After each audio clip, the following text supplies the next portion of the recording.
Hello guys. सो आज की second class go slow in its application.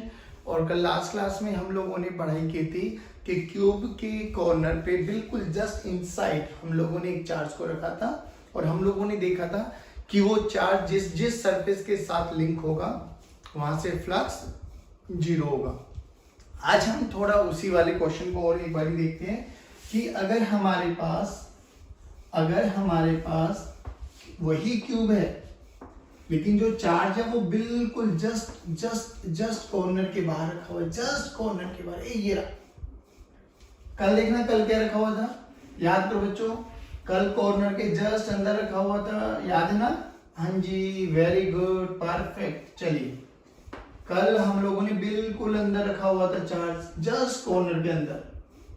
तो इस केस में इस क्यूब के कारण तो फ्लक्स बन गया था Q बाय एप्सिलॉन नॉट। लेकिन जो जो फेसेस इस चार्ज के साथ लिंक होंगे, एसोसिएट होंगे, वहां से इलेक्ट्रिक लाइंस ग्रेज करते हुए जाएंगी ना, और एरिया वेक्टर क्या रहेगा, नॉर्मल लाइन जाएंगी ग्रेज करते हुए। तो एंगल कितना बनने वाला बच्चों, 90 डिग्री। तो फ्लक्स उन तीन सरफेसेस के कारण जीरो। तो यहां से किसी भी एक सरफेस, जो कि बाकी रिमेनिंग तीन पार्ट रह गए थे, और फिर हम लोगों ने देखा था कि क्या तीनों पार्ट सिमेट्री पे रखे हुए। तो हमने देखा था ये वाला पार्ट भी सिमेट्री पे रखा हुआ था क्योंकि ये दूरी a थी। ये बाहर वाला पार्ट भी सिमेट्री पे रखा हुआ था क्योंकि ये दूरी भी a थी। और ये साइड वाला पार्ट भी सिमेट्री पे रखा हुआ था क्योंकि ये दूरी भी a थी। तो हम लोगों ने बोला थ्री फेसेस के कारण फ्लक्स था Q बाय एप्सिलॉन नॉट। तो एक फेस के कारण कितना हो जाएगा, 1/3 Q बाय एप्सिलॉन नॉट। ये तो जब है जब बच्चे हमारे पास कहां पर है, बिल्कुल क्यूब के अंदर, जस्ट अंदर कॉर्नर, कोई भी कॉर्नर टच कर लो और उस पर एक बल्ब रख दो और उस बल्ब को एक ट्रीट करो एज अ चार्ज। और बल्ब की रोशनी को देखना, सामने वाले फेसेस से तो वो पेनिट्रेट करने की कोशिश करेगी सुई धागे वाला, और जो बल्ब के साथ लिंक होगा वो क्या करेगा, उसको ग्रेज करते हुए घिसटती हुई जाएगी। हाँ ना, बोलो, परफेक्ट। चलिए अब हम बात करते हैं उसी का सेकंड टाइप, देखते हैं कि अगर हमने उसी चार्ज को अगर आउट कॉर्नर के बिल्कुल बाहर रख दिया तो देखिए। अब बच्चे गॉस लॉ ने बोला था क्लोज सरफेस के लिए, है ना, क्लोज सरफेस। अब ये तो सर क्लोज नहीं है। अब हमें इसको क्लोज करने के लिए क्या करना पड़ेगा, फिर हम लोगों ने बात करी थी सिमेट्री का। देखिए, याद कीजिए कि अगर हमारे पास एक कोन है, कोन, और टोपी पहनते ना, टोपी बर्थडे वाले दिन हैप्पी बर्थडे टू यू वाली, और उसके यहाँ ओपन कोन पे यहाँ पर हम लोगों ने चार्ज रख दिया। अब हमसे बोला गया फ्लक्स बताइए, तो फ्लक्स नहीं पता क्योंकि ओपन है भाई साहब। तो क्या करते, सिमेट्री का यूज करके, जैसी कोन थी वैसी एक और कोन ले लो और इसको क्या कर दो, क्लोज्ड। तो अब ये पूरा क्लोज सरफेस हो गया। तो अब फ्लक्स कितना बना, इन दो कोन के कारण, यानी टू कोन्स के कारण जो फ्लक्स बनेगा वो कितना बनेगा बेटा, Q बाय एप्सिलॉन नॉट। तो एक कोन के कारण कितना बना, 1/2 Q by epsilon not. Similarly ऐसे हेमिस्फीयर दे दिया, हेमिस्फीयर देखा आप लोगों ने, फुटबॉल है, फुटबॉल को आधा काट दो, रख दो, ए लो भैया। फिर क्या करो, सिमेट्री, जैसा ऊपर वैसा ही नीचे। तो कंप्लीट के कारण Q बाय एप्सिलॉन नॉट, आधे के कारण अब 1/2 Q बाय एप्सिलॉन नॉट। बोलो समझ में आया सिमेट्री? सर ये क्यों बता रहे हैं हम यहाँ पर, क्योंकि सर इसी का यूज करके हम लोगों को ये वाली चीजें डिस्कस करनी है।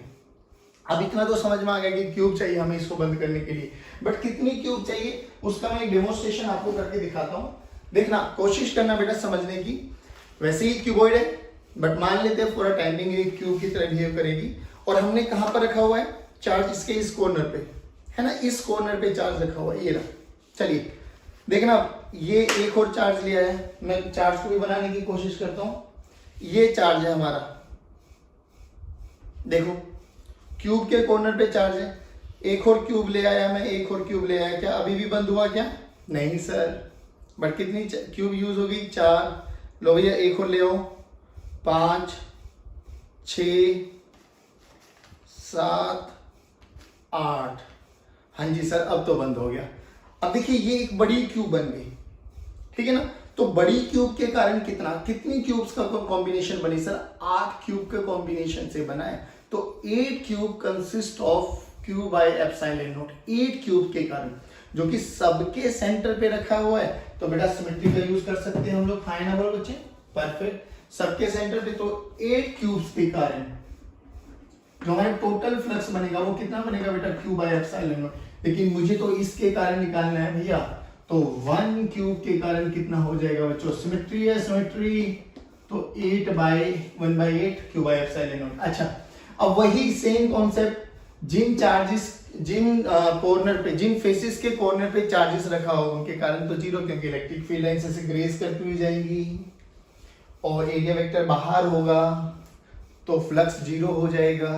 तो 3 फेसेस के कारण फ्लक्स होगा Q बाय 8 एप्सिलॉन नॉट।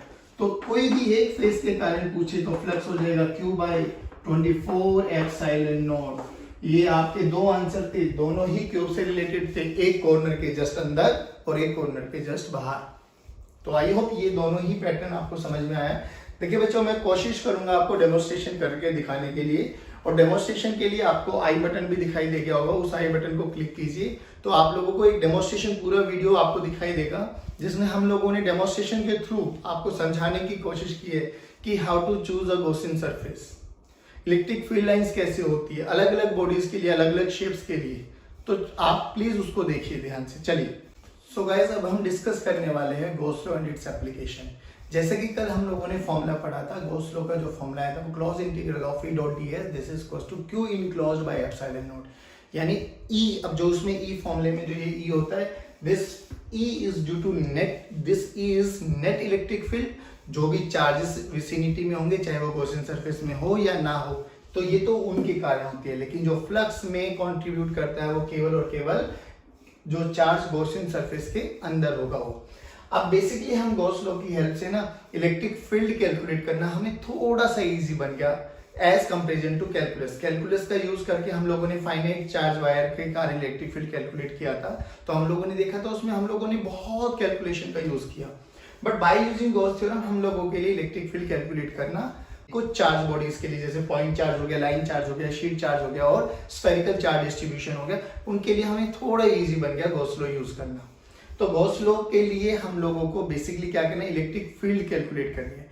अब जरा ध्यान से देखिए, इलेक्ट्रिक फील्ड कैलकुलेट करते हुए हमें कुछ चीजें दिखाई देंगी, E ds Q enclose epsilon naught. अब एप्सिलॉन नॉट तो हमें पता है कांस्टेंट रहेगा मीडियम का, Q इनक्लोज हमें पता लगना चाहिए कि कौन सा चार्ज है, लाइन चार्ज है, शीट है, स्फेरिकल है, पॉइंट चार्ज है, व्हाटएवर जैसा भी चार्ज होगा, E हमें कैलकुलेट करना है। तो ध्यान से रखना E ds, अगर मैं इस वाले को फॉर्मूले तो थोड़ा सा ओपन करूं तो what will see E ds cos theta, यानी theta is what, theta is the angle between electric field lines and area vector. Perfect.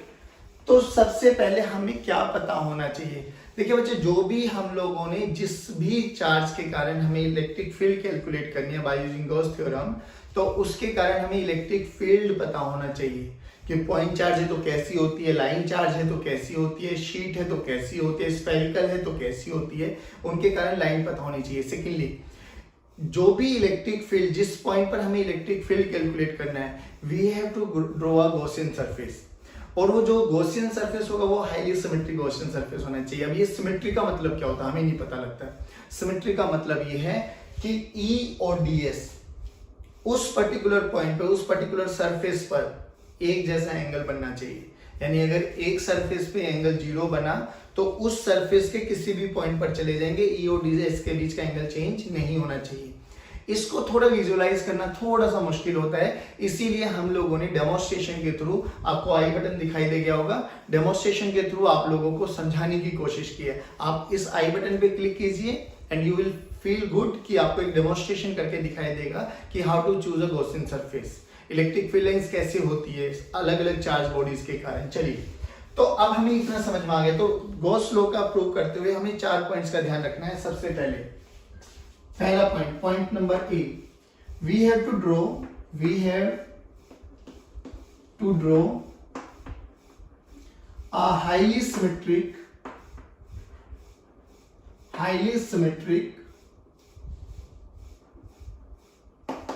Gaussian surface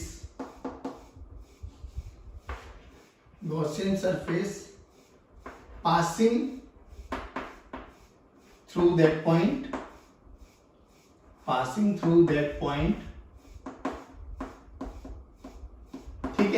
और यहां से हमें क्या पता लगेगा, वी कैन कैलकुलेट, यहां से we can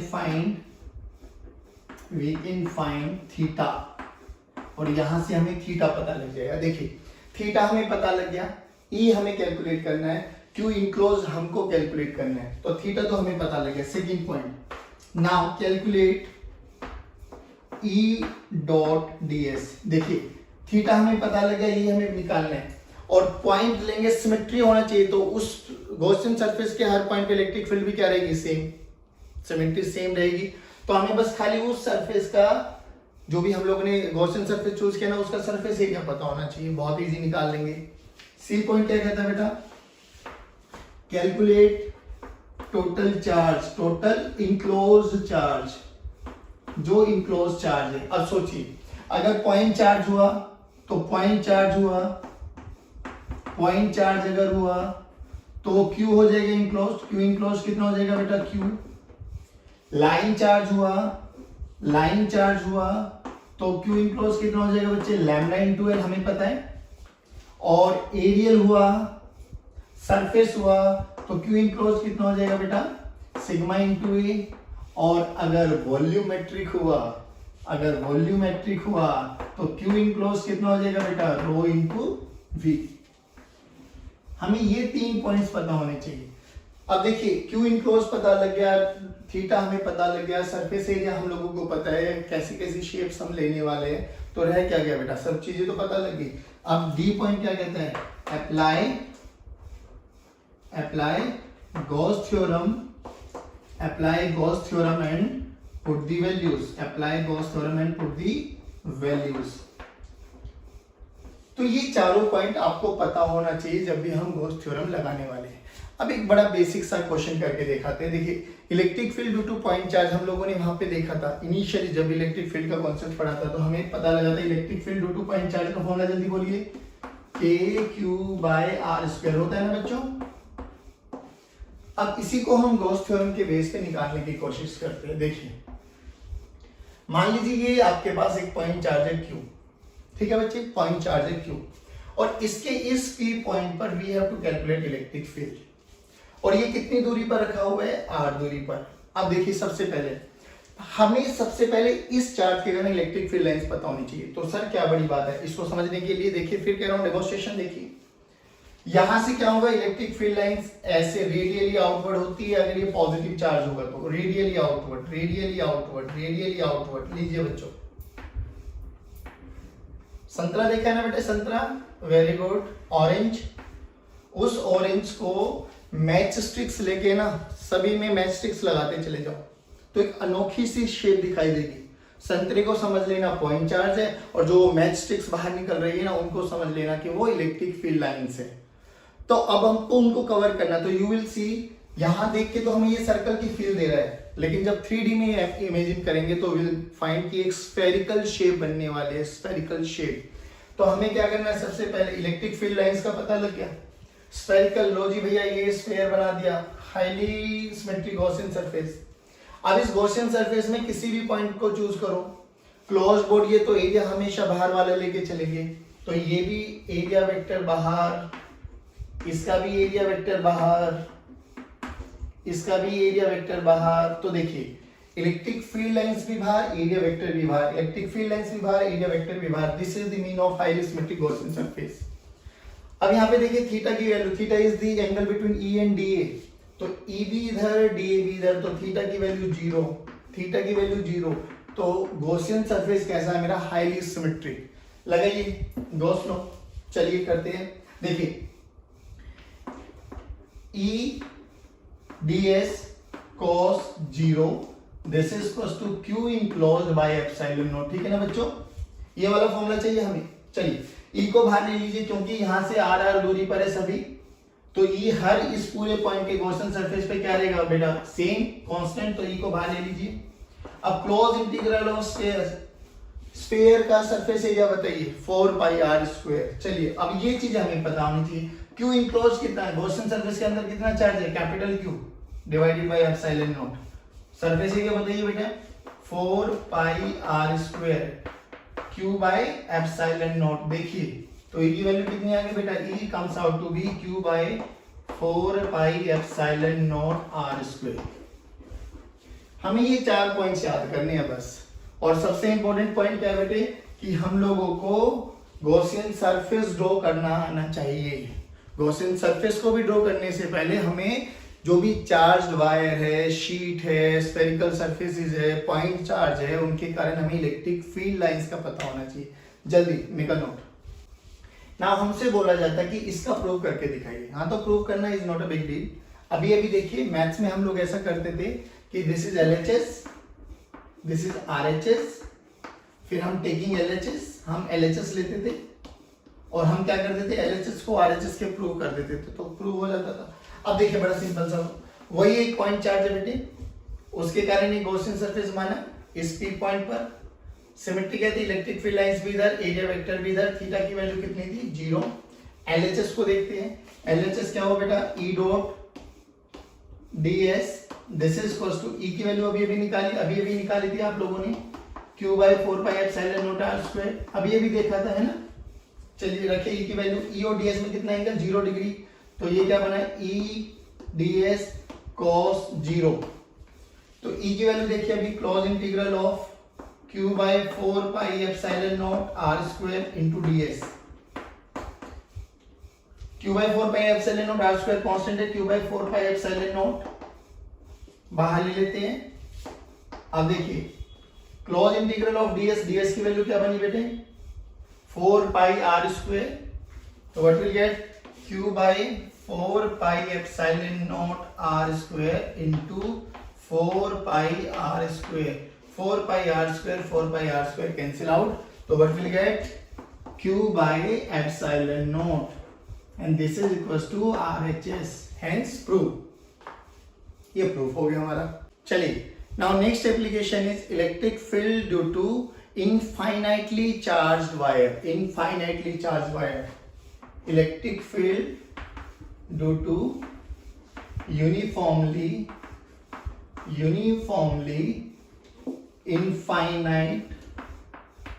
infinite charged wire। अब देखिए इनफाइनाइट की अगर मैं बात करूं तो basically it's a relative term. मेरा हाथ फाइनाइट भी हो सकता है और इनफाइनाइट भी हो सकता है, वो डिपेंड करेगा कि मैं किसके कंपैरिजन में इसको कंसीडर कर रहा हूं। तो आपको याद रखना है infinite is a relative term. Relation में पता लगता है कि which one is infinite, which one is finite. ऐसा नहीं है इनफाइनाइट का मतलब है कि एक पॉइंट तो ये रहा हरियाणा में और एक पॉइंट लंदन में जाकर कहीं पर है ना, इट्स अ इनफाइनाइट टर्म। चलिए सेकेंडली अगर हम बात करें तो ये एक इनफाइनाइटली चार्ज वायर बेटा है ना, हैविंग चार्ज डेंसिटी लैम्डा, और लैम्डा कैसा यूनिफॉर्मली डिस्ट्रीब्यूटेड है, थ्रू आउट यूनिफॉर्मली डिस्ट्रीब्यूटेड है। अब इसके कारण हमें सबसे पहले क्या निकालना, हमें इस P पॉइंट पर we have to calculate electric field, strength of electric field. लेकिन सबसे पहले क्या है कि हमें इसके कारण इलेक्ट्रिक फील्ड लाइंस पता होनी चाहिए। दोबारा से आई बटन को क्लिक कीजिए। चलिए अभी के लिए मैं दिखा देता हूं कि इसको एक लाइन चार्ज मान लो, ठीक है ना, ये रोलर है और ये रोलर में जो येलो हेड्स निकले हुए बाहर की तरफ, these are electric field lines. तो एक जो लीनियर चार्ज होता है ना, उसके कारण इलेक्ट्रिक फील्ड लाइंस कुछ ऐसा होता है बाहर की तरफ। यानी अगर मैं इसको कवर करूंगा तो ये कैसी शेप बनेगा बच्चे, cylinder. Very good, perfect answer बोला, कैसा, सिलेंडर। तो लाइन चार्ज के कारण इलेक्ट्रिक फील्ड लाइंस कैसे होंगी, सिलेंड्रिकल इन नेचर। कैसी होंगी, सिलेंड्रिकल इन नेचर। अब हमसे बोला जाता है कि इसको जिस भी पॉइंट पर निकालना है, we have to choose a highly symmetric Gaussian surface. देखिए गॉसियन सरफेस कैसा, ये खुद एक सिलेंड्रिकल शेप है, इलेक्ट्रिक फील्ड लाइंस भी सिलेंड्रिकल। इसको बंद कर दो, कर दिया बंद। जिस पॉइंट पर निकालना है गॉसियन सरफेस ड्रॉ कर दीजिए हम लोगों ने, ये रहा, ठीक है ना। अब देखिए ध्यान से सुनना, सिमेट्री का रीजन बताता हूं। क्लोज सरफेस है, एरिया वेक्टर बाहर, इलेक्ट्रिक फील्ड भी बाहर, एरिया वेक्टर बाहर, इलेक्ट्रिक फील्ड भी बाहर। इस कर्व्ड सरफेस के किसी भी पॉइंट पर देखिए इलेक्ट्रिक फील्ड और एरिया वेक्टर में एंगल कितना बनने वाला है बेटा, 0 डिग्री। लेकिन जो कि क्लोज्ड है, इस वाले का टॉप सरफेस का एरिया वेक्टर किधर, बाहर, ऊपर, upward, close surface upward, electric field इधर, एंगल कितना 90। इसके किसी भी पॉइंट पर देखिए एंगल 90 बनने वाला है। सिमिलरली बॉटम वाले फेस पे भी देखिए इलेक्ट्रिक फील्ड इधर, एरिया वेक्टर नीचे, तो इसके किसी भी पॉइंट पे कैसा बनने वाला है, 90, तो टॉप बॉटम 90 और जो ये कर्व्ड सरफेस होगा इस पे क्या बनने वाला है 0। बात समझ में आई? ये है हाईली सिमेट्रिक का सरफेस का मतलब। तो अब समझ में आ गया हमें चूज करना है गॉसियन सरफेस, और गॉसियन सरफेस कैसा होना चाहिए, हाईली सिमेट्रिक। मान लेते हैं यहाँ से r दूरी पर रखा हुआ है, ये r दूरी पर ये पॉइंट है, तो हमें क्या करना है r रेडियस का एक सिलेंडर चूज कर लो बेटा। लो भैया समझ में आ गया? इसका एरिया वेक्टर ऊपर है बेटा, ये इलेक्ट्रिक फील्ड लाइंस इधर है, इलेक्ट्रिक फील्ड लाइंस इधर है, इलेक्ट्रिक फील्ड लाइंस इधर है, इलेक्ट्रिक फील्ड लाइंस इधर है, इलेक्ट्रिक फील्ड लाइंस इधर है, एरिया वेक्टर नीचे है। तो देखिए यहाँ पे ds भी एरिया वेक्टर भी इधर, एरिया वेक्टर नीचे, यहाँ पे थीटा मान लो 90 डिग्री है, ये theta equals to 0 degree, theta equals to 90 degree. अब जो ये ऊपर वाला सरफेस है ना, ये वाला, इसको सरफेस S1 बोल दो, सरफेस S2 बोल दो, और नीचे वाले को सरफेस S3 बोल दीजिए। समझ में आए? तो अब हमें गॉसियन देखे, गॉसियन सरफेस पता लग गया, गॉसियन सरफेस से पता लगते हमें क्या पता लग गया, थीटा, तीनों सरफेस का थीटा पता लग गया। अब क्या करना है, बड़ा सिंपल है सर, लगाओ कैलकुलेट ई डॉट ds। अब ई डॉट ds कैलकुलेट कर दे, देखिए ई डॉट ds। अब जब हम इनको ओपन करेंगे ना, तो देखिए एक सरफेस ये बनेगा, एक ये बनेगा, एक ये बनेगा। चलिए अब ओपन करते हैं हम इसको। तो देखिए अब ध्यान से सुनना, सिमेट्री है, इसके हर पॉइंट पर चार्ज वायर से इलेक्ट्रिक फील्ड सेम रहेगी बेटा, सेम। चलिए जी आइए, तो सेम रहेगी, तो हम लोगों ने क्या बोला, E डॉट ds1 ये वाला plus E dot ds2 curved वाला, ये टॉप लिख देता हूं मैं, ये कर्व्ड लिख देता हूं मैं, प्लस E डॉट ds3 ये क्या हो गया बेटा, बॉटम वाला। अब फॉर्मूला देखिए, E डॉट ds1 यानी E ds1 cos थीटा। अब यहाँ पे थीटा की वैल्यू कितनी बच्चों, थीटा की वैल्यू 90 डिग्री, थीटा की वैल्यू 0 डिग्री, थीटा की वैल्यू 90 डिग्री। तो कुछ समझ में आया कि सर ये वाला और ये वाला तो बन जाएगा 0, क्यों? क्योंकि cos 90 क्या होता है बच्चों, 0। तो E डॉट ds की वैल्यू देखिए क्या है, E डॉट ds की वैल्यू क्या बनी बेटे, ये वाला पार्ट आएगा, E बाहर ले लीजिए क्योंकि हर पॉइंट पर E सेम रहेगा, तो ds2। अब ds2 क्या है, कर्व्ड सरफेस एरिया, ये रहा कर्व्ड सरफेस एरिया, इसका कर्व्ड सरफेस एरिया कितना होता है 2 पाई r h, 2 पाई रेडियस r हाइट h। तो हमने क्या बोला कि जो ये भी लेंथ है ना, जितनी लेंथ ये गॉसियन सरफेस की मानी है, ये l मान ली हम लोगों ने, ठीक है ना। तो कर्व्ड सरफेस एरिया कितना आएगा बेटा, 2 पाई r l इंटू e, ये हमारे पास किसकी वैल्यू आ गई बेटे, E डॉट ds। अब थर्ड पॉइंट क्या कहता है, कैलकुलेट टोटल चार्ज। अब कैसा चार्ज है, लाइन के लिए देखिए, line charge lambda into l, यही तो लेंथ है ना गॉसियन सरफेस में, बस इसी के कारण फ्लक्स होगा। तो Q इनक्लोज्ड कितना है बच्चों, Q enclosed sir lambda into l। चलो भैया ये भी आ गया, पुट करो ना इस क्वेश्चन में, E dot ds this is equal to Q by epsilon naught, E dot ds this is equal to Q enclosed by epsilon naught, put कीजिए, will get the answer. E dot ds की value कितनी है बेटा, E2 pi r l, this is equals to Q enclosed lambda into l divided by epsilon naught, lambda l will cancel out। तो E electric field की value क्या आ गई बेटा, lambda by 2 pi epsilon naught into r। यहां से हमें एक चीज और समझ में आ गया बेटा, electric field is inversely proportional to 1 by r। देखिए ध्यान से, लैम्डा कांस्टेंट है, 2 पाई एप्सिलॉन नॉट कांस्टेंट है, तो इलेक्ट्रिक फील्ड r के इनवर्सली प्रोपोर्शनल है। इनवर्सली प्रोपोर्शनल का ग्राफ आपको बनाना आता है। अगर मैं E और R के बीच का ग्राफ प्लॉट करूं, अगर मैं E और R के बीच का ग्राफ प्लॉट करूं, तो ये ग्राफ है। जल्दी बताइए, आया समझ में? Next application is electric field due to infinitely thin charge sheet. ऐसे समझिए, this is thin charge sheet, ठीक है बच्चों। हाँ, चार्ज शीट मोटी भी हो सकती है, परफेक्ट। अभी सुनाता हूं, मोटी में और पतली में क्या फर्क होगा। हाँ वेरी गुड, मोटी होगी तो उसमें डेंसिटी रो यूज करेंगे, पतली है सरफेस यूज करेंगे, ये याद रखना। चलिए अभी के लिए हम लोग थिन के बारे में बात करते हैं।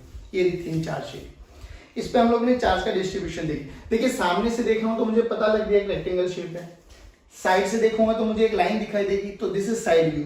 ऊपर से भी देखूंगा तो मुझे एक लाइन दिखाई देगी, दिस इज टॉप व्यू। बात समझ में आई? तो अब मैं बहुत बार यूज करने वाला हूँ side view, top view, bottom view, आपको ये वाले व्यू।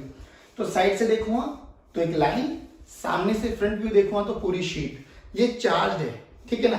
अब जो कि ये चार्ज है तो हम लोगों ने बात कर ली कि भैया चार्ज शीट है, लो जी इनफाइनाइट है बेटा। अच्छा, कॉर्नर्स पे जो चार्ज होता है ना उसके कारण फ्रिंज इफेक्ट आता है, हम उसको कैंसिल करेंगे, बताएंगे फ्रिंज इफेक्ट क्या होता है कैपेसिटर में, और अच्छे से एक्सप्लेन कर दूंगा। देखो अब बात आती है, चलो इसके कारण हमें इस पॉइंट पे निकालना है, this is the P point where we have to calculate electric field. चलिए परफेक्ट, शीट आ गई। सामने से बनाऊंगा तो ये भी शीट रहेगी, ऐसे भी बना सकता हूं मैं शीट। ध्यान से सुनना बेटे, ये भी शीट को रिप्रेजेंट करेगी, ये भी शीट को रिप्रेजेंट करेगी, तो हमें समझ में आना चाहिए शीट को हम रिप्रेजेंट अलग अलग तरीके से कर सकते हैं। अब देखिए इस पी पॉइंट पे इलेक्ट्रिक फील्ड निकालना, पहले पता तो कि इलेक्ट्रिक फील्ड लाइंस इस शीट के कारण बनती कैसे। एग्जांपल देखिए, इसको शीट मान लो, ये जो हेयर है ना ये नॉर्मल टू दी सरफेस ऐसे, तो इलेक्ट्रिक फील्ड लाइंस बाहर की तरफ जाएंगी अगर पॉजिटिव हुआ, अंदर की तरफ आएंगी अगर नेगेटिव हुआ।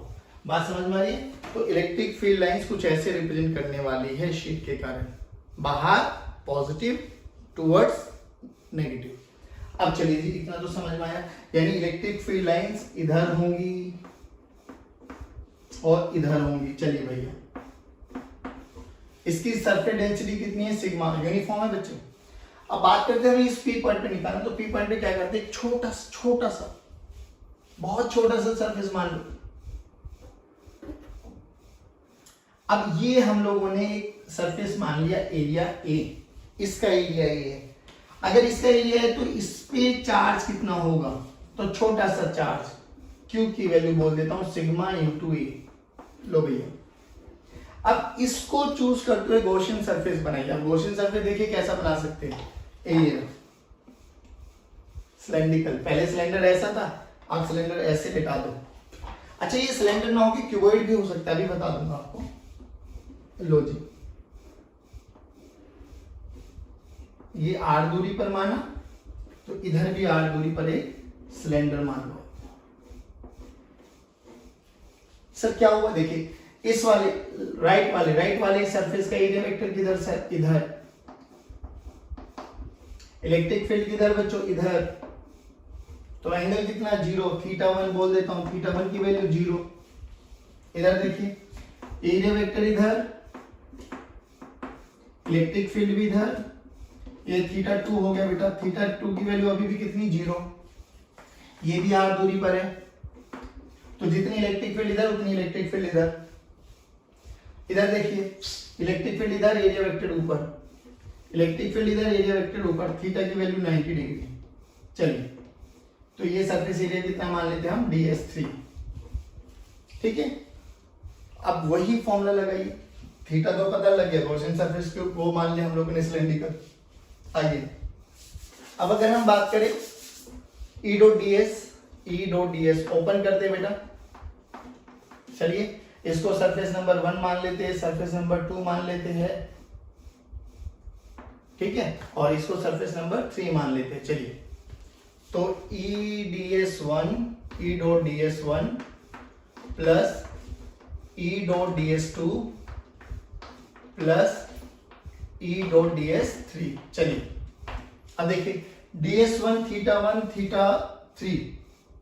θ1 θ3 0 डिग्री, यानी यहाँ पे θ1 0 डिग्री, ये भी θ3 0 डिग्री, लेकिन θ2 कितना बच्चों, 90 डिग्री। तो अब समझ में आ गया, ये वाला फैक्टर तो खत्म। अच्छा तो ये क्या बना बेटा, E ds1 plus E ds3। ध्यान से देखिए ये भी r दूरी पर है, ये भी r दूरी पर है, यानी दोनों में से E कॉमन आ जाएगा, E कॉमन ले लिए, ds1 प्लस ds3। और ये सरफेस एरिया कितना माना गया बेटा, ए पहले ही मान चुके हैं, तो क्या ले लो बेटा, EA प्लस EA। तो यानी हमारे पास E डॉट ds की वैल्यू कितनी आ गई बेटा, 2EA। अब क्या कहता है, चार्जिंग क्लोज निकालिए। चार्जिंग क्लोज कैसा है बेटा, हमारे पास शीट है, शीट के कारण कितना आ जाएगा, सिग्मा इंटू ए, सिग्मा इंटू ए। तो चार्ज इंक्लोज इस गॉसियन सरफेस में कितना इंक्लोज है चार्ज, सर ये वाला चार्ज इंक्लोज है, बस शीट है ना, ऐसे आर पार हो जाएगा, बस वो वाला ही चार्ज आएगा। देखिए ऐसे शीट है ना, शीट, ये वाला चार्ज बस, इधर भी ये वाला चार्ज आएगा बस, है ना। हाँ चलिए, तो हम लोगों ने पता लग गया कि चार्ज इंक्लोज कितना है बेटा, सिग्मा इंटू ए। अब लगाओ apply Gauss theorem. Gauss theorem क्या कहता है, ई डॉट डीएस की वैल्यू देखिए कितनी है, ई डॉट डीएस की वैल्यू है सर 2e है। चार्ज इंक्लोज कितना है बेटा, sigma into A divided by epsilon naught, A will cancel out, तो ई की वैल्यू कितनी आ गई बच्चे, sigma by 2 epsilon not, sigma by 2 epsilon not. देखिए अच्छा यहां से बताइए, क्या वो एरिया पे डिपेंड करे क्या, नहीं। अगर मैं सिलेंडर ना मान के क्यूबॉइड भी ले लेता तो भी मेरे पास इलेक्ट्रिक फील्ड सेम आने वाली थी। पहली बात, क्या वो इस आर पे डिपेंड करे कि नहीं, यानी इलेक्ट्रिक फील्ड क्या रहेगी, कांस्टेंट। कैसी रहने वाली है, कांस्टेंट। तो electric field lines due to sheet perpendicular to the surface होता है, और फॉर्मूला क्या होता है, सिग्मा बाय 2 एप्सिलॉन नॉट। अगर पॉजिटिव आई तो अवे फ्रॉम द शीट, इधर भी नेगेटिव आई तो टूवर्ड द शीट। बात समझ में आ गई। चलिए सेकंड पॉइंट हमें क्या याद रखना है, कि कांस्टेंट है भाई, यानी आप लोगों ने देखा होगा जब हम लोगों ने इलेक्ट्रिक फील्ड लाइंस की प्रॉपर्टी आपको पढ़ाई थी, कांस्टेंट तो इस शीट के कारण ही पैदा होती है। चलिए अब डिस्कस करते हैं हम numerical problems related to sheet. देखिए बहुत सिंपल सी बात है बेटे, we have to apply superposition principle. पहली बात तो हमें सुपरपोजिशन लगाना आना चाहिए, और सुपरपोजिशन प्रिंसिपल बहुत बारी रिपीट करा चुका हूं। एक टाइम पर एक चार्ज को, एक टाइम पर एक शीट को मान के चलेंगे, ऐसा मान के कि दूसरी शीट प्रेजेंट नहीं है। और हमें याद क्या रखना है कि अगर पॉजिटिव शीट हुई तो बाहर की डायरेक्शन में होगी, सिग्मा बाय 2 एप्सिलॉन नॉट होगा। नेगेटिव हुई तो टुवर्ड्स द शीट होगी, सिग्मा बाय 2 एप्सिलॉन नॉट होगा।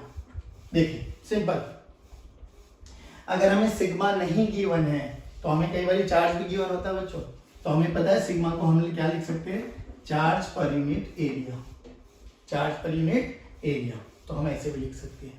यानी अगर हम बात करें electric field due to sheet, तो ये सिग्मा बाय 2 एप्सिलॉन नॉट भी हो जाएगा बेटे। अगर सिग्मा ना देखिए हमें चार्ज गिवन है तो हम ये भी लिख सकते हैं, Q bye 2a epsilon not. बोलो समझ में आ गई। चलिए अब देखिए हमसे बोला गया कि there are 2 sheets, sheet number 1, sheet number 2। इस पे जो चार्ज डेंसिटी है वो प्लस सिग्मा मान लो, इस पे जो चार्ज डेंसिटी है वो प्लस 4 सिग्मा मान लेते हैं। चलिए अभी सिंपल करते हैं, माइनस सिग्मा मान लेते हैं, ठीक है। हमसे बोला गया इस पॉइंट पर, ए पॉइंट पर, बी पॉइंट पर, सी पॉइंट पर इलेक्ट्रिक फील्ड कैलकुलेट करनी है। अब देखिए बच्चे 2 शीट है, ठीक है, तो सबसे पहले क्या करना है, इलेक्ट्रिक फील्ड लाइंस बना लीजिए।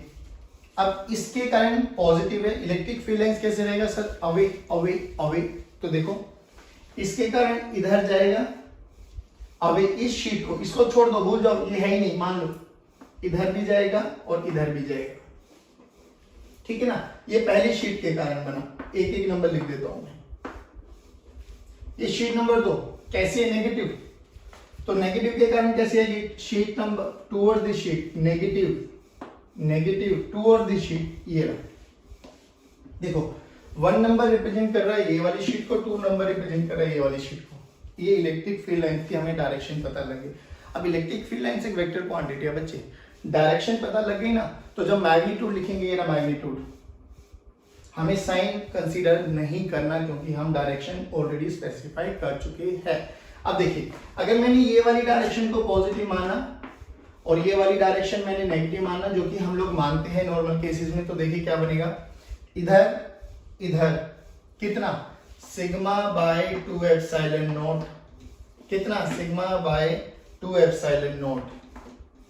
देखिए एक पॉजिटिव एक नेगेटिव, तो इलेक्ट्रिक फील्ड इधर कितना बना बच्चों, 0। इधर देखिए, इधर इधर एक इधर अपोजिट डायरेक्शन में, तो इलेक्ट्रिक फील्ड अभी भी कितना बना बच्चों, 0। ये देखिए इधर दोनों सेम डायरेक्शन में, तो ऐड कर दीजिए, ऐड करना बस, sigma by 2 epsilon naught plus sigma by 2 epsilon naught, this is equals to 2 sigma by 2 epsilon naught, this is equals to sigma by epsilon naught. A direction में नहीं आया समझ में? यही से हम लोग कैपेसिटर का कॉन्सेप्ट भी पढ़ने वाले, बट अभी के लिए इतना याद रखिए कि अगर दोनों पे सरफेस चार्ज डेंसिटी सेम है तो इलेक्ट्रिक फील्ड अंदर ही रहेगी, मतलब अपोजिट नेचर है, मैग्नीट्यूड सेम है, तो इलेक्ट्रिक फील्ड अंदर ही रहेगी, एक्सट्रीम लेफ्ट और एक्सट्रीम राइट 0। देखिए अब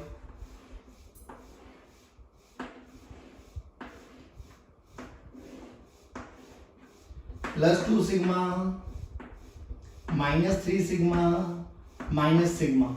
मैं ही कह रहा हूं कुछ भी हो आप खुद बनाना अपने न्यूमेरिकल्स, कॉन्सेप्ट याद रखना। मान लो बोलो किस पे निकालूंगा, एक पे निकाल के दिखाऊंगा, चलिए यहाँ पे निकाल दे इस ए पॉइंट पर, तो हमें ए पॉइंट पर इलेक्ट्रिक फील्ड लाइंस पता होनी चाहिए। ये कैसा है, पॉजिटिव पॉजिटिव पॉजिटिव, तो इसके कारण इलेक्ट्रिक फील्ड लाइंस बाहर, यानी इधर बाहर आ गई, नंबर 1 लिख दिया, ये नंबर 2, ये नंबर 3। ये कैसी, नेगेटिव, यानी इसके इस पॉइंट पे निकालना, तो उसी पॉइंट के बारे में चर्चा करेंगे, तो नेगेटिव तो टूवर्ड्स, ये 2 शीट आ गई, ये कौन है -3, ये तो इधर 3 आ गई। तो देखिए 1 2 1 एंड 3 सेम डायरेक्शन में, 2 अपोजिट डायरेक्शन में, तो 1 कितना है, 1 कितना है 2 सिग्मा बाय 2 एप्सिलॉन नॉट, 3 देखिए सिग्मा प्लस सेम डायरेक्शन में ना, सिग्मा बाय 2 एप्सिलॉन नॉट। अब 2 देखिए इधर है, इधर कितनी है माइनस, क्यों लिखा, क्योंकि डायरेक्शन अलग है, 3 सिग्मा बाय 2 एप्सिलॉन नॉट। तो आंसर कितना आ गया, अरे सर ये तो 0 आ गया, यानी electric field at A is 0। Now आपका क्वेश्चन है बी पे निकालना है, सी पे निकालना है, डी पे निकालना है, ठीक है। चलिए देखिए, this is X axis, this is Z axis. IIT में पूछा गया बेटा ये question, there are 3 infinite sheet,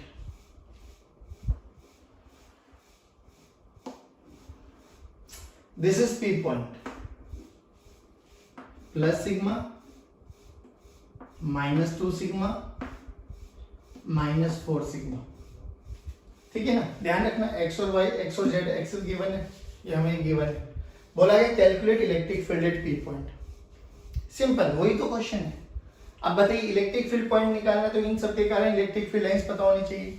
चलिए देखिए, अब ये पॉजिटिव है इस पॉइंट पे फर्स्ट के कारण इस डायरेक्शन में, क्योंकि इससे away from the sheet, negative है तो टुवर्ड्स द शीट, ये सेकंड, ये भी नेगेटिव है देखिए, तो ये भी टुवर्ड्स द शीट, यानी तीनों एक ही डायरेक्शन में है।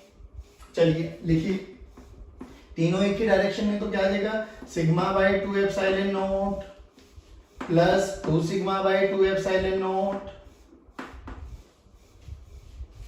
Plus 4 sigma by 2 epsilon naught. Answer देखिए 2 sigma by 2 epsilon naught LCM आ गया, 1 2 3 4 7 सिग्मा इन डाउनवर्ड डायरेक्शन। अब देखिए जेड ऊपर है और जेड की डायरेक्शन को हम क्या लिखते हैं बेटा, के कैप, तो आंसर क्या आ जाएगा बेटा, 7 sigma by 2 epsilon not downward direction में है, तो -k कैप, खत्म।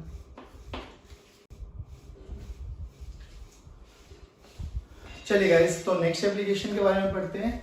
Electric field due to uniformly charge spherical bodies, again a very important, और ये वो वाला पॉइंट है जहां पर मोस्टली बच्चे कंफ्यूज्ड होते हैं, और कंफ्यूज्ड भी किन चीजों में होते हैं कि सर वो होलो होगा, सॉलिड होगा, कंडक्टिंग होगा, नॉन कंडक्टिंग होगा। चलिए अब मैं आपको ना एक चीज बताता हूँ। ऐसे तो हम लोगों ने इलेक्ट्रिक फील्ड लाइंस की प्रॉपर्टी में पढ़ा था कि electric field inside a conductor is always 0। वो क्यों 0 होता है उसका रीजन समझ ली, और उसके बेस्ड एक क्वेश्चन पूछा गया था बहुत अच्छे लेवल पर, वो समझिए। देखिए, तो हम बेसिकली बात करते हैं कंडक्टर्स में, और जैसे कि आप लोगों को सभी को पता है कंडक्टर्स में जो फ्री चार्ज कैरियर्स होते हैं वो इलेक्ट्रॉन्स होते हैं। फ्री चार्ज कौन होते हैं बेटा, इलेक्ट्रॉन्स। और इलेक्ट्रॉन्स पे नेगेटिव चार्ज होता है, ध्यान से सुनना। चलिए, अगर मैं यहाँ पर एक पॉजिटिव चार्ज को रखूं और एक यहाँ पे नेगेटिव चार्ज को रखूं तो मुझे पता है इलेक्ट्रिक फील्ड लाइंस तो ऐसे जाएंगी, this is electric field lines, याद है ना। तो अगर मैं यहाँ पे एक पॉजिटिव चार्ज और एक मैं नेगेटिव चार्ज को रखूं तो हमें पता है पॉजिटिव पॉजिटिव में रिपल्शन होगा, यानी positive charge will always move towards the electric field. Electric field में पॉजिटिव चार्ज हमेशा इलेक्ट्रिक फील्ड की डायरेक्शन में जाने वाला, पॉइंट नंबर 1। लेकिन अगर नेगेटिव चार्ज रख देंगे तो सर नेगेटिव चार्ज पे फोर्स लगेगा इधर, वो opposite to the direction of electric field जाएगा। दोनों का अगर मैग्नीट्यूड सेम है सर, दोनों का अगर मैग्नीट्यूड सेम है तो फोर्स तो लगने वाला है ये Q into E, पढ़ा है ना बेटे। चलिए, तो होता क्या है कि जब भी आप किसी न्यूट्रल कंडक्टर को इलेक्ट्रिक फील्ड लाइंस में रख देते हो, इलेक्ट्रिक फील्ड लाइंस में रख देते हो, इलेक्ट्रिक फील्ड में रख देते हो, तो होगा क्या भाई, ये न्यूट्रल कंडक्टर है बट इलेक्ट्रॉन्स तो है ना सर, और इलेक्ट्रॉन्स जैसे इलेक्ट्रिक फील्ड में रखेंगे एक्टिव हो जाएंगे, फोर्स लगेगा तो भागेंगे, और भागेंगे किधर, opposite to the direction of electric field, opposite to the direction of electric field. अब क्या होगा सर, जैसे ही opposite to the direction of electric field बनेंगे ना, तो देखिए यहाँ पर इलेक्ट्रॉन आना स्टार्ट हो जाएंगे, एक्यूमुलेट होना स्टार्ट हो जाएंगे, और यहाँ पर डेफिशिएंसी ऑफ इलेक्ट्रॉन, यानी यहाँ पर positive charge, deficiency of electron, positive charge आ जाएंगे, और इनको बोलते हैं इंड्यूस्ड चार्जेस। क्या बोलते हैं बेटा, इंड्यूस्ड चार्जेस। ये कौन सी लाइन थी, ई एक्सटर्नल, कौन सी लाइन थी, ई एक्सटर्नल, यानी एक्सटर्नल इलेक्ट्रिक फील्ड। जब भी हम किसी न्यूट्रल कंडक्टर को इलेक्ट्रिक फील्ड में रखेंगे तो होगा क्या, चार्जेस इंड्यूस हो जाएंगे, ई इंड्यूस, जिसके कारण देखिए एक अंदर इलेक्ट्रिक फील्ड बन जाएगी, जिसके कारण क्या बन जाएगी बेटा, एक अंदर इलेक्ट्रिक फील्ड बन जाएगी। और ये अंदर इलेक्ट्रिक फील्ड बनते ही क्या होगा, कुछ ही सेकंड्स में, क्षण भर में क्या होगा, इसको हम नाम दे देते हैं ई इंड्यूस्ड, ई इंड्यूस्ड। तो होगा क्या, ई एक्सटर्नल देखिए राइट डायरेक्शन में है, ई इंड्यूस्ड लेफ्ट डायरेक्शन में है, तो कुछ ही सेकंड्स में होता क्या है बेटा, ये ई इंड्यूस ई एक्सटर्नल के बराबर आ जाती है। तो होता क्या है, ई एक्सटर्नल प्लस ई इंड्यूस्ड, इन सब का सम क्या हो जाएगा, 0, यानी ई इनसाइड आ कंडक्टर, ई इनसाइड आ कंडक्टर क्या हो जाएगा, 0। बात समझ में, एक बेसिक कॉन्सेप्ट। यानी कभी भी जब हम एक न्यूट्रल कंडक्टर को इलेक्ट्रिक फील्ड में, एक्सटर्नल इलेक्ट्रिक फील्ड में रखते हैं, तो जो इलेक्ट्रॉन्स होते हैं ना, वो अपने आप को इस फैशन में अरेंज करते हैं कि जो नेट इलेक्ट्रिक फील्ड होती है वो अंदर क्या बन जाएगी बच्चों, 0। क्या बन जाएगी बेटा, 0। ये बेसिक इंपॉर्टेंट रिलेशन है, देखना आप ध्यान से सुनना।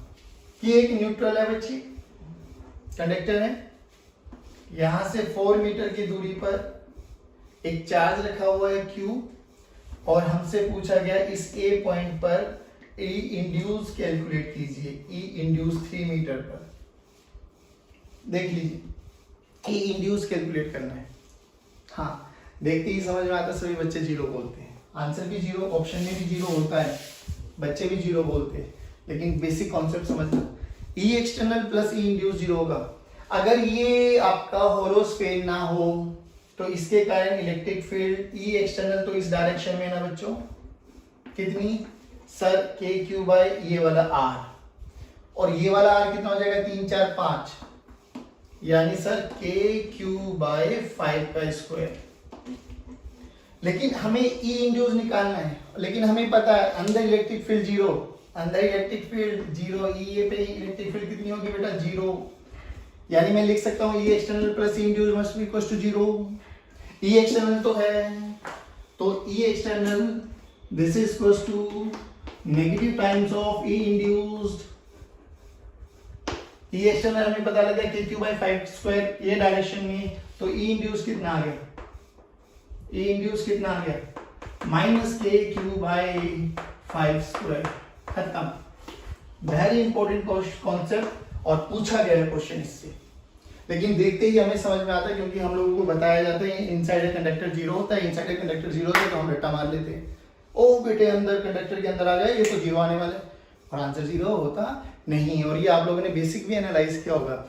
फिजिक्स में क्या होता है कि हम जितने कॉन्सेप्ट सीखते हैं ना, और हम लोग क्वेश्चन करने की कोशिश करते हैं, जो हमारा दिमाग कहता है ये आंसर है, और रियलिटी में आंसर देखते तो क्या होता है, वो आंसर होता ही नहीं है। क्योंकि जो डे टू डे लाइफ की फिजिक्स हम जो देखते हैं और जो रियलिटी में हम एजम्पशन लेते हैं, हम वहां तक पहुंच भी नहीं पाते जहां फिजिक्स लाई करते हैं। नॉर्मली देखिए जब हम छोटे बच्चे थे तो हमको ऐसा फील आती थी ना, ऊपर एक बहुत बड़ी बिल्डिंग में से एक हाथी को और एक बच्चे को अगर मैं छोड़ दूं या एक हाथी को और एक बैग को छोड़ दूं तो कौन पहले आएगा? दिमाग दौड़ता था कि सर हाथी पहले आएगा। लेकिन जैसे जैसे 10th 11th में पढ़ने लगे तो हमें समझ में आया ये तो दोनों एक साथ आती है। तो बात समझ में आए, फिजिक्स के लिए हमें लॉजिकल IQ लेवल बहुत अच्छा, इमेजिनेशन पावर बहुत अच्छी करनी होगी। चलिए आई होप ये समझ में आया होगा कॉन्सेप्ट आपका। तो हमें अभी पता लगा कि electric field inside a conductor is 0।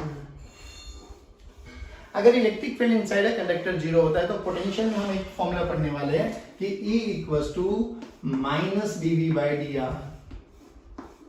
Electric field 0 है कंडक्टर के अंदर, इलेक्ट्रिक फील्ड 0 है कंडक्टर के अंदर, तो 0 लिखिए, तो -dV/dr, यानी differentiation of v with respect to r = 0, तो इट मींस v कांस्टेंट है बच्चे। v क्या है? कांस्टेंट।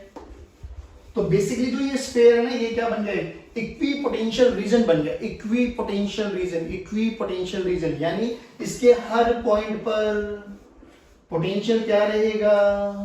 सेम। कंडक्टर है बेटा, इसके हर पॉइंट पर पोटेंशियल क्या रहेगा? सेम रहेगा। चलिए, तो ये क्या बन गया बेटा? Equipotential region. अगर इक्विपोटेंशियल रीजन बन गया तो हम लोगों ने एक और प्रॉपर्टी पढ़ी थी, electric field lines are always perpendicular to the surface. क्यों भाई? अरे भाई यही तो है, यही तो रीजन है ना सर, क्योंकि इक्विपोटेंशियल रीजन बन गया और equipotential and electric field lines are perpendicular to each other. अरे वाह, परफेक्ट। देखिए ये नॉर्मल, यहां से इलेक्ट्रिक फील्ड लाइंस आएगी, इस पे नॉर्मल जाएगी, इलेक्ट्रिक फील्ड लाइंस आएगी, इस पे नॉर्मल जाएगी, अंदर इलेक्ट्रिक फील्ड होती नहीं है तो ये नॉर्मल ही बाहर निकल जाएगी, तो ये इलेक्ट्रिक फील्ड लाइंस का डायग्राम अगर हमें बनाना है तो ऐसे बनाएंगे। बाकी बाहर है तो निकाल दो बेशक बाहर। बोलिए समझ में आया इतना? चलिए बहुत अच्छी बात। चलिए गाइस, तो लेट्स स्टार्ट। अब हम बात करते हैं स्फेरिकल बॉडीज जो होती है ना बच्चे, हम लोग या तो बात करेंगे कंडक्टिंग की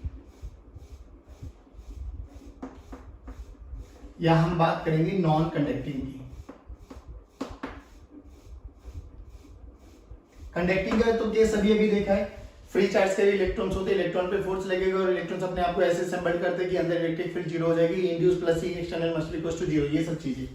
तो इसके अंदर तो ई इनसाइड क्या हो जाएगा? 0। फिर हम बात करेंगे इसमें दो, या तो होलो होगा या सॉलिड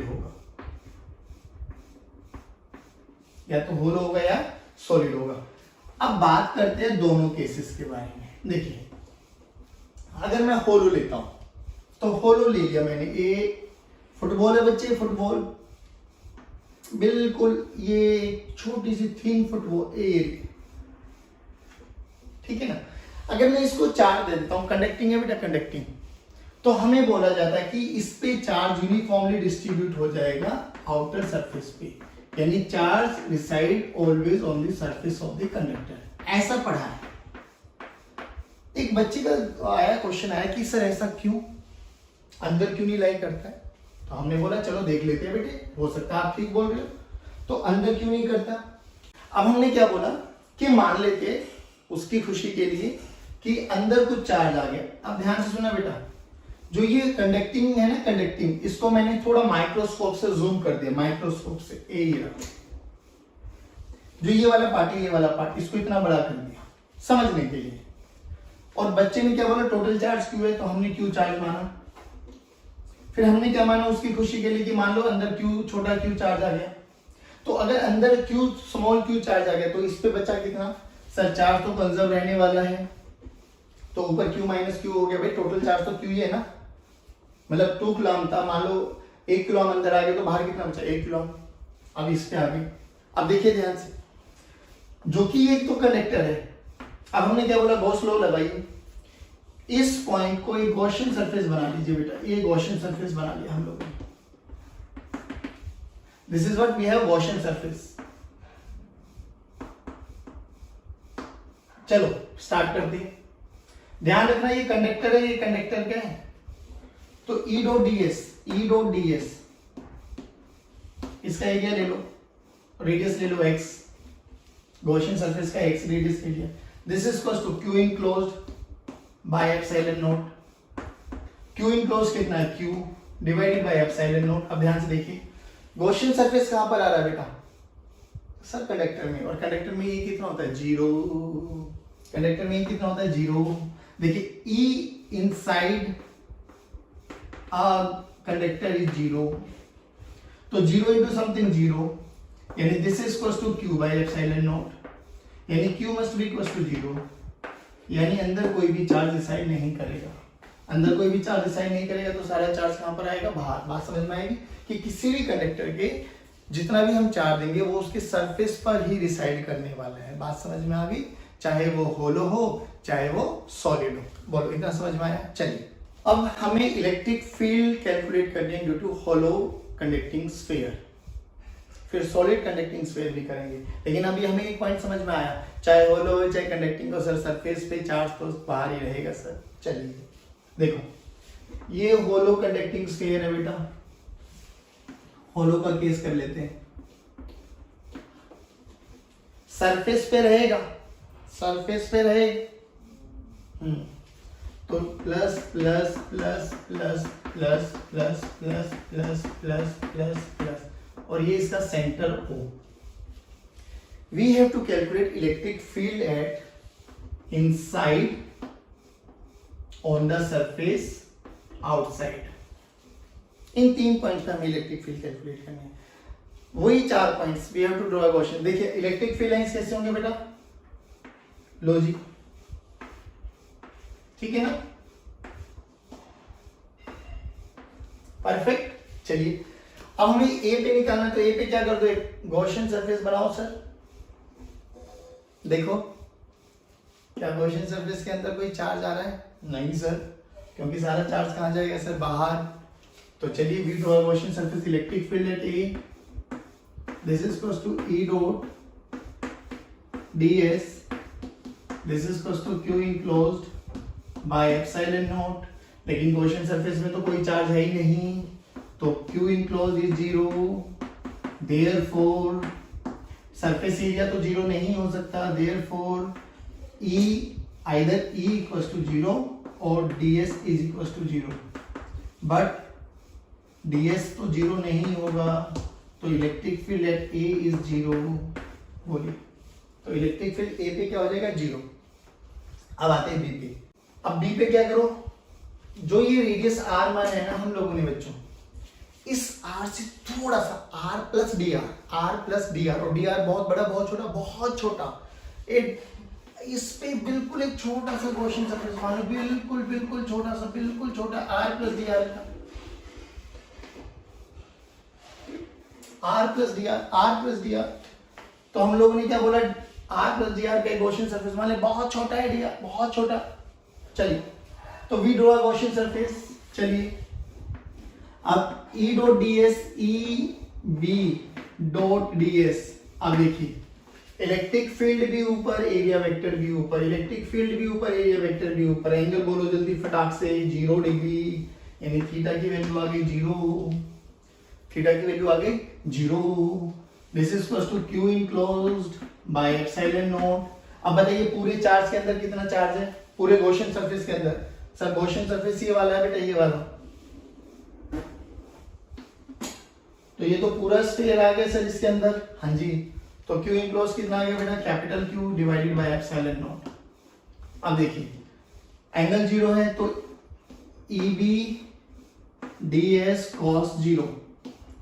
इलेक्ट्रिक फील्ड हर पॉइंट पे सेम, क्योंकि r दूरी पर है बच्चे, सिमेट्री है, तो EB को बाहर ले लीजिए।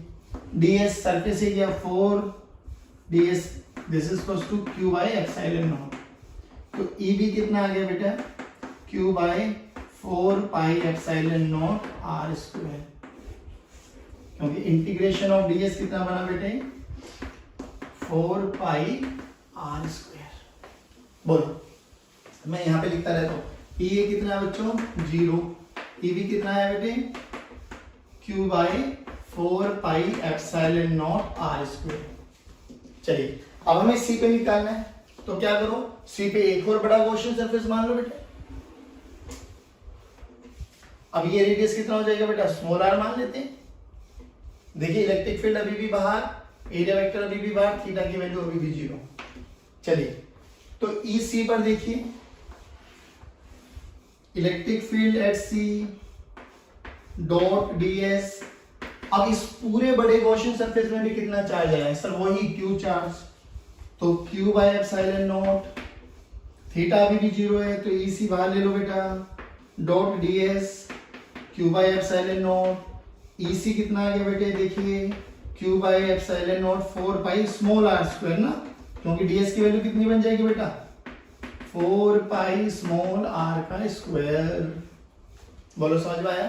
चलिए अब हमें ई ए पता लग गया, ई भी पता लग गया, ई सी पता लग गया। देखिए ध्यान से, यानी अगर मैं एक इलेक्ट्रिक फील्ड और आर के बीच का ग्राफ प्लॉट करूं, इलेक्ट्रिक फील्ड और आर के बीच का ग्राफ, और आर के वाली बात सुनना, r less than r greater than are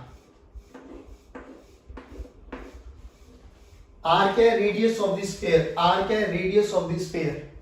तो ये स्मॉल आर से छोटा और आर से बड़ा, यहां पर हम मान लेते हैं कि आर की वैल्यू किसके बराबर है बेटे, आर। देखिए ये वाला पॉइंट। अब सोचिए यहां से यहां तक आते आते, यहां से यहां तक आते आते इलेक्ट्रिक फील्ड 0, यानी सेंटर से सरफेस तक आते आते इलेक्ट्रिक फील्ड 0, इलेक्ट्रिक फील्ड 0। लेकिन जैसे ही सरफेस पे पहुंचे इलेक्ट्रिक फील्ड देखिए K Q by are square, और बाहर देखिए K Q by small are square. तो हमें पता लगा कि आर छोटा है स्मॉल आर से, तो ये वाला EB is greater then EC, यानी सबसे ज्यादा इलेक्ट्रिक फील्ड कहां पर होगी बेटे, सरफेस पर। तो जैसे जैसे सरफेस पे आया इलेक्ट्रिक फील्ड मैक्सिमम, और फिर सरफेस से नीचे गया तो ये डिक्रीज होता चला जाएगा, और ये क्या आ जाएगी बेटे हमारे पास, ई मैक्स। ठीक है ना, सेंटर से चले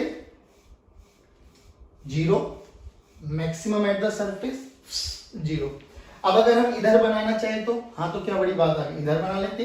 देखिए इधर कैसे बनेगा, ये वही 0, आर तक आते आते 0, फिर अब बताइए इलेक्ट्रिक फील्ड डायरेक्शन चेंज हो जाएगी ना, हाँ तो अब इधर आ जाएगा मैक्सिमम, और फिर ये ऐसे आ जाएगा। लो ठीक है, मोस्टली हमें ये वाला ग्राफ गिवन होता है, तो बट हम दोनों तरफ का भी बना सकते हैं। ठीक है बच्चों, ये ई मैक्स ऊपर पॉजिटिव डायरेक्शन में, ये E max maximum negative direction में, ग्राफ ऐसे बन जाएगा। जल्दी बताइए आया समझ में। चलिए बेटा, तो हम लोगों ने होलो कंडक्टर के कारण इलेक्ट्रिक फील्ड देखी, ए इनसाइड सरफेस पर और आउटसाइड। सेम अगर मैं ऐसे ही सॉलिड कंडक्टर के बारे में भी बात करूं बेटा, सेम सॉलिड कंडक्टर, बेटा ध्यान से सुनना, चाहे सॉलिड कंडक्टर हो चाहे होलो कंडक्टर हो, कोई फर्क पड़ने वाला नहीं है, डिटो सेम रिजल्ट्स आएंगे, सेम ग्राफ आएगा। तो अगर सॉलिड बोले तो अभी अंदर से भरा हुआ है, बट चार्ज तो अभी भी कहां पर आएंगे, वही सरफेस पर ही आएंगे सर। अभी भी चार्ज कहां पर आएगा, सरफेस पर ही आएगा बच्चों। इलेक्ट्रिक फील्ड एट ए कितनी हो जाएगी बच्चों, 0। बी पर कितना होगा बेटा, मैक्सिमम रेडियस आर, और सी पर कितना हो जाएगा बेटा, वही सेम रिजल्ट। ई ए अभी भी कितना बेटा, 0, डिटो सेम करना है। ई भी बोलो K Q by are square, E C बोलो K Q by small are square. Graph अगर कोई हमसे पूछे तो बना दो, सेम डिटो सेम।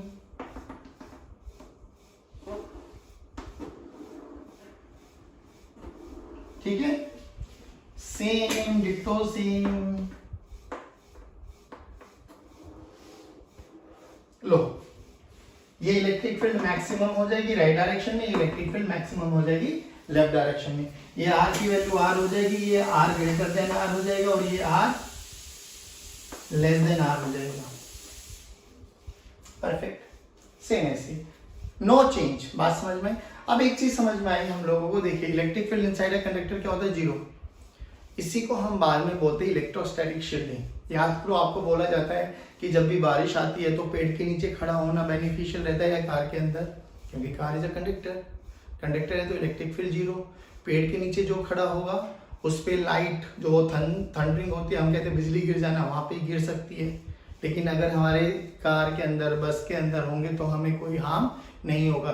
यानी हमें जितनी भी डेलिकेटेड डिवाइसेस होती है उनको अगर बचाना है तो क्या सबसे बेस्ट एग्जांपल है बेटा, उनको कंडक्टर के अंदर रख दो। कंडक्टर के अंदर इलेक्ट्रिक फील्ड जीरो, तो हम लोग अपने आप को इलेक्ट्रोस्टैटिक शील्डिंग, शील्डिंग का मतलब होता है इलेक्ट्रिक फील्ड से अपने आप को बचाना।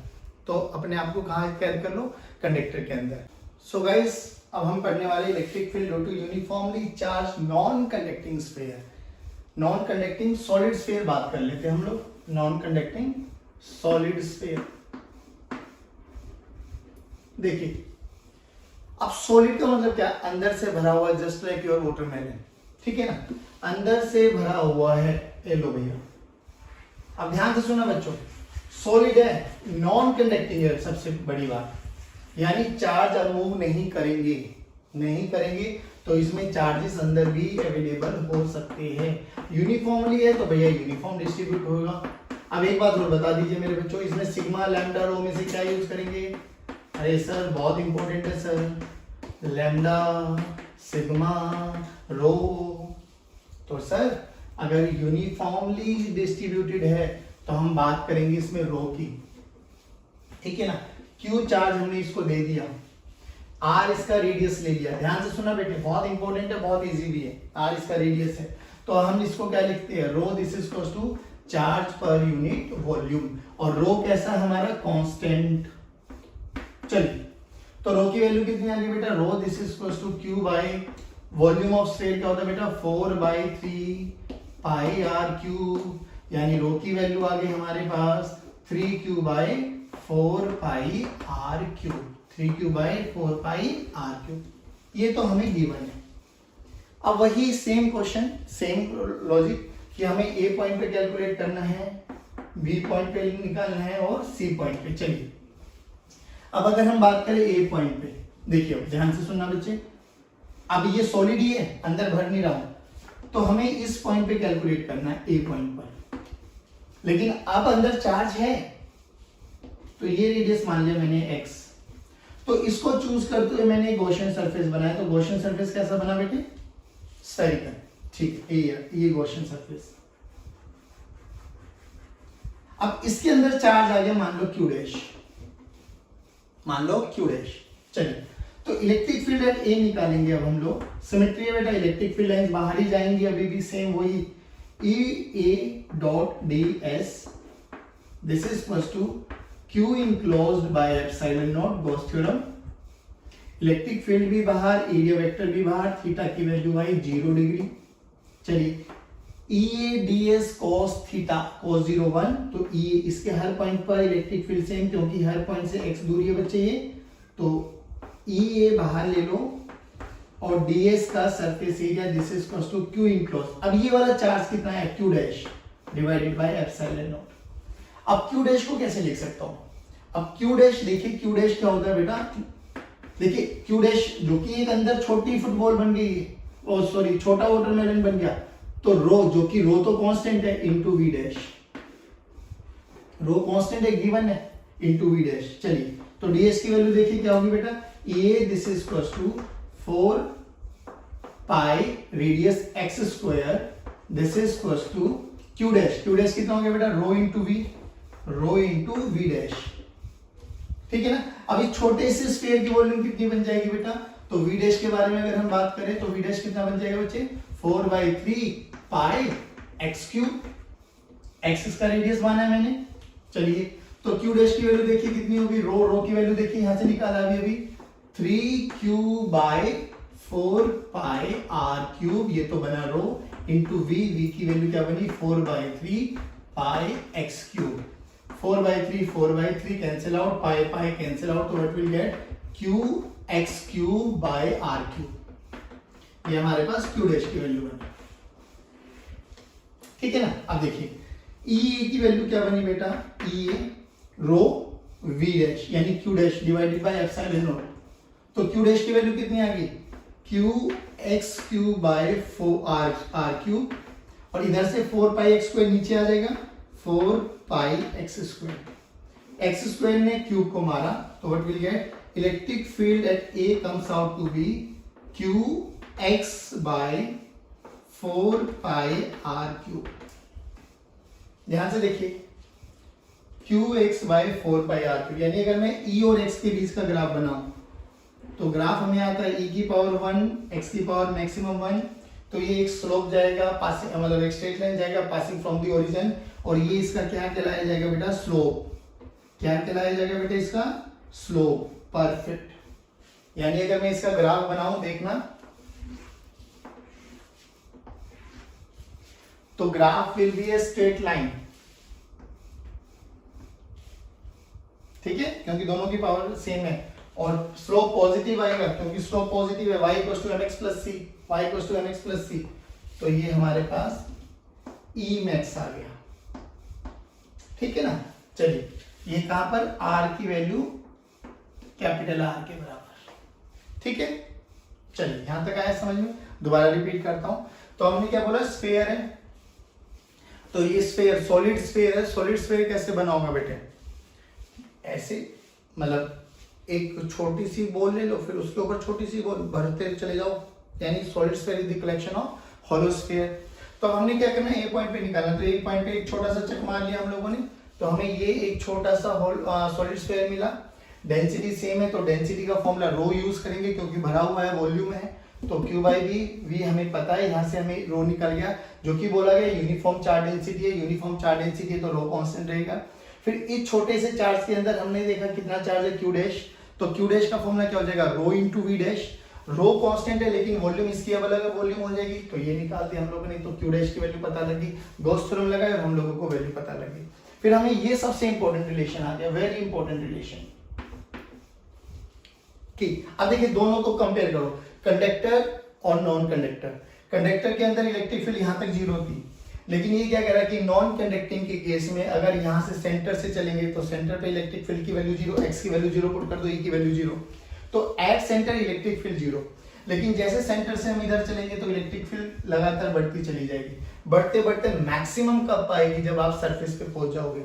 फिर सरफेस से अगर बाहर जाएंगे तो सेम वही केसेस, कि सरफेस से बाहर जाएंगे तो इलेक्ट्रिक फील्ड डिक्रीज होती चली जाएगी। ये तो था हमारा राइट डायरेक्शन वाला केस। लेफ्ट डायरेक्शन में बात करेंगे तो कैसा बनेगा बेटा, सेम ऐसा ही नीचे की तरफ आएगा इंक्रीज होते हुए, ये ई मैक्सिमम आ जाएगा नेगेटिव में, फिर डिक्रीज होते हुए चला जाएगा। ये हमारे पास ग्राफ बन गया, ई और आर का ग्राफ। बोलो समझ में आया। यहाँ पे वही आर की वैल्यू लेस देन आर और आर की वैल्यू ग्रेटर देन आर, और ए पॉइंट सरफेस पे मैक्सिमम। तो ये इंपॉर्टेंट पॉइंट था, बाकी तो सेम सरफेस पे और आउटसाइड सरफेस पे वही चार्ज। क्योंकि देखिए, सरफेस पे अब कैसे निकालेंगे बताइए, आप जल्दी बताइए। सर इस बी पॉइंट पर गॉसियन सरफेस मानेंगे, और गॉसियन सरफेस वही r plus D r, r plus D r, r plus D r, r plus D r, r plus D r. अब बताइए टोटल चार्ज कितना आ जाएगा, टोटल चार्ज क्यू हो जाएगा, तो total charge Q by epsilon naught, इधर से कितना आ जाएगा, ई 4 पाई आर स्क्वायर। तो इलेक्ट्रिक फील्ड एट बी, बेटा वही बनेंगे same result, K Q by are square, और इलेक्ट्रिक फील्ड एट सी कितना बनेगा बच्चों, K Q by small are square. देखिए दोनों को कंपेयर कीजिए, तो electric field at B is greater than electric field at C, तो ये वाला पॉइंट बनेगा इलेक्ट्रिक फील्ड एट बी, ये बनेगा इलेक्ट्रिक फील्ड एट सी, और ये बनेगा इलेक्ट्रिक फील्ड एट ए। तो बस हमें क्या समझ में आया कि सेंटर पर जीरो होगा, फिर सेंटर से अगर हम टुवर्ड द सरफेस जाएंगे तो इलेक्ट्रिक फील्ड बढ़ता चला जाएगा, सरफेस पे मैक्सिमम आएगा, और सरफेस से अगर हम बाहर चले जाएंगे तो वो डिक्रीज होता चला जाएगा। ऐसे ही हम राइट डायरेक्शन का ग्राफ बना सकते हैं, ऐसे ही हम लेफ्ट डायरेक्शन का ग्राफ बना सकते हैं। बताइए बच्चों, इतना समझ में आया क्या? जल्दी सभी बोलेंगे। चलिए, so guys this is all about your Gauss theorem and Gauss theorem की एप्लीकेशन। तो आई होप ये सभी बेसिक कॉन्सेप्ट आपको समझ में आए होंगे। कोशिश तो यही की है कि हर एक कॉन्सेप्ट आपको बहुत क्रिस्टल क्लियर तरीके से समझाऊं। फिर भी अगर कोई डाउट होता है तो प्लीज आप मुझे कमेंट बॉक्स में या मेरे व्हाट्सएप नंबर पे मुझे मैसेज कर दीजिए। पूरी कोशिश करूंगा कि आप लोगों को सॉर्ट आउट करूं।